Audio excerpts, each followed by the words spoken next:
as you are about to finish your mission, do not let your guard down.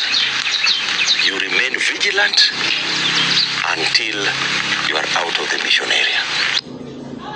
In 1998, I resigned from the military.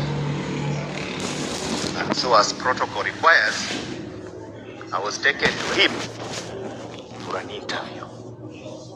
I thought the interview would take 10 minutes and then he would sign my papers. He talked to me for 3 hours. For 3 hours. And when he finished, these were his words. Francis, you have the potential to be the Air Force commander. Go back and work. So I took my resignation letter and went back. 20 years later, I was promoted to be the Air Force commander. And I remembered his words. I drove with my wife all the way to Narok.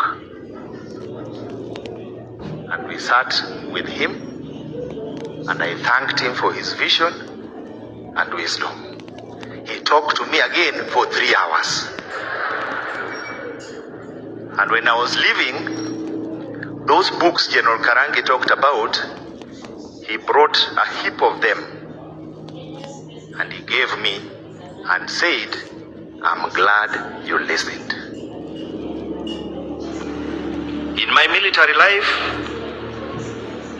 I have come to learn the reality of human mortality. I have appreciated that life is finite, humans are mortal, and life is short. One morning, you are with a healthy colleague. The next minute, he's ashes and gone forever. Now you see him, now you don't. Seeing colleagues die in war, in accidents, or in sicknesses, the reality of human mortality lives with us each day. The remembrance parades, the funeral rites, imprints in us the eventual end of life and service, whether as a serving person or as a veteran. These final motions we go through imprints in our minds the reality of the end of life on earth.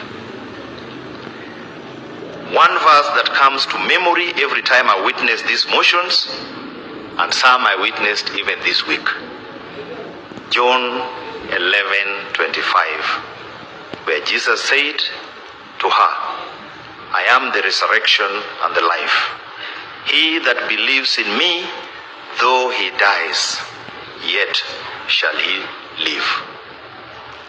This gives me the assurance that life on earth is in God's hands. So, and when it ends, because of my faith, I know, yet shall I live.